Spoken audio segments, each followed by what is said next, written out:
האם יהפוך המרכז האוניברסיטאי באריאל לאוניברסיטה? הוועדה לתכנון ותקצוב של המועצה להשכלה גבוהה קובעת לא. שלום לך, חבר הכנסת אלכס מילר. אתה לא מסכים. שלום. בטח שאני לא מסכים. נתחיל מכך שההליך הזה התחיל כבר קרוב לפני 5 שנים. החליטו לתת הזדמנות למרכז האוניברסיטאי באריאל להתקדם לכיוון האוניברסיטה, כן. הציבו תנאים, הציבו קריטריונים. המוסד מגייס סגל בכיר, סגל מאוד איכותי. אותם המרצים שנכנסים למוסד יודעים שבסופו של דבר הם הולכים לעבוד באוניברסיטה. ובסופו של דבר מה קורה? מתכנסת ות"ת, הזרוע הכלכלית של מועצה להשכלה גבוהה, בישיבה אחת. לא שמעתי שהיו ישיבות קודם במשך כל 5 שנים האלו.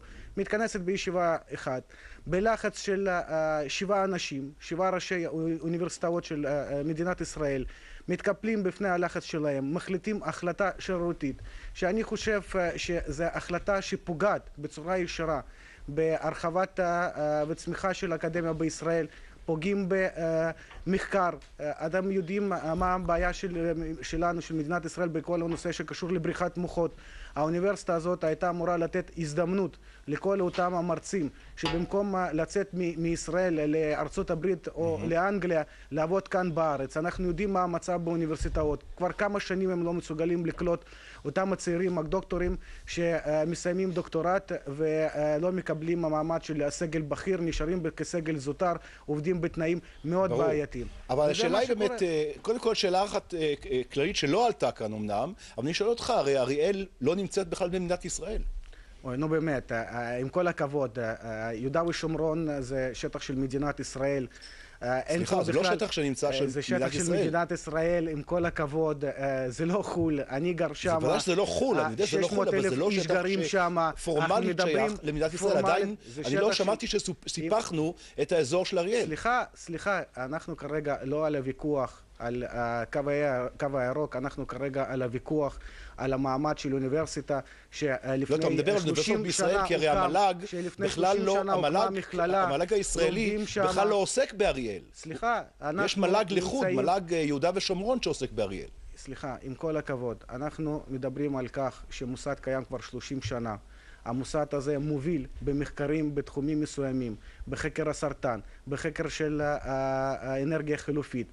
כל האוניברסיטאות משתפים פעולה, יש מחקרים שמתפרסמים מחוץ לישראל, באותן האוניברסיטאות המובילות בעולם, בארצות הברית ובשאר המקומות. לאף אחד לא מעניין בחו"ל איפה נמצאת האוניברסיטה באריאל, המרכז האוניברסיטאי באריאל. אני חושב שמאוד מעניין, משום שאתה אחד הטענות הייתה, אם אני יכול לשאול שאלה, סליחה, אם אני יכול לשאול שאלה, שנותנים לגיטימציה לחרם על מדינת ישראל ועל האקדמיה במדינת ישראל. האם תרשה לי לשאול שאלה? השאלה היא פשוט אחת, יש בין היתר, יש כמה וכמה שיקולים, לא את כולם אנחנו מכירים כמובן, אבל אחת השאלות היא שטוענים באוניברסיטאות שכניסתה של אריאל כאוניברסיטה תעודד למעשה את הקהילה הבינלאומית להחרים את כל הקהילה המדעית הישראלית. אני אומר לך, מה שנעשה על ידי ראשי האוניברסיטאות, אותה הצהרה של ראש מכון ויצמן על כך שהוא הורה לכל החוקרים שלו, במידה ותאושרנה מרכז האוניברסיטאי באריאל כאוניברסיטה, להחרים אותה, זה מתן לגיטימציה לכל הגורמים בחו"ל להחרים את מדינת ישראל. לא יעלה על הדעת שדבר כזה קורה אצלנו. אותם המרצים שבעצם מה שמעניין אותם זה התחרות, הפחד שלהם בפני התחרות. אנחנו היינו עדים לכל אותם המהלכים שכל פעם הייתה קמה אוניברסיטה חדשה בישראל. יש הזדמנות פז עכשיו, אחרי 45 שנה שלא קמה אוניברסיטה מחקרית בארץ, להקים מוסד שהוא יהיה מוסד מחקרי. היום כבר הוא פועל בכל המישורים שקשורים לאקדמיה ולמחקר. אז מה ההצעה שלך?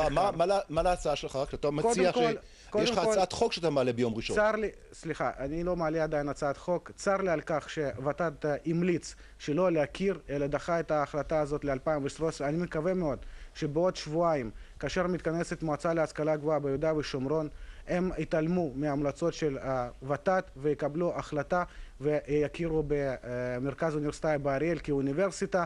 אם הדבר לא יקרה, כמובן שיש לנו גם פתרונות פרלמנטריים שאפשר להפעיל אותם בכל המדינות בעולם, כמעט בכל המדינות בעולם, המתקדמות באקדמיה. מי שמחליט האם תוקם אוניברסיטה או לא, זה הממשלה של אותה מדינה. כך גם צריך להיות בישראל. לא יעלה על הדעת שאותם האנשים שבעצם נמצאים ויש להם ניגוד עניינים, שהם נמצאים באוניברסיטאות, הם אלו שמקבלות החלטה האם יהיה אוניברסיטה חדשה בארץ או לא. ההחלטה הזאת חייבת לצאת מידיהם, ובסופו של דבר, אם לא תהיה אוניברסיטה באריאל, אנחנו נפעל בחקיקה. תודה לך על הדברים האלה, חבר הכנסת. תודה רבה.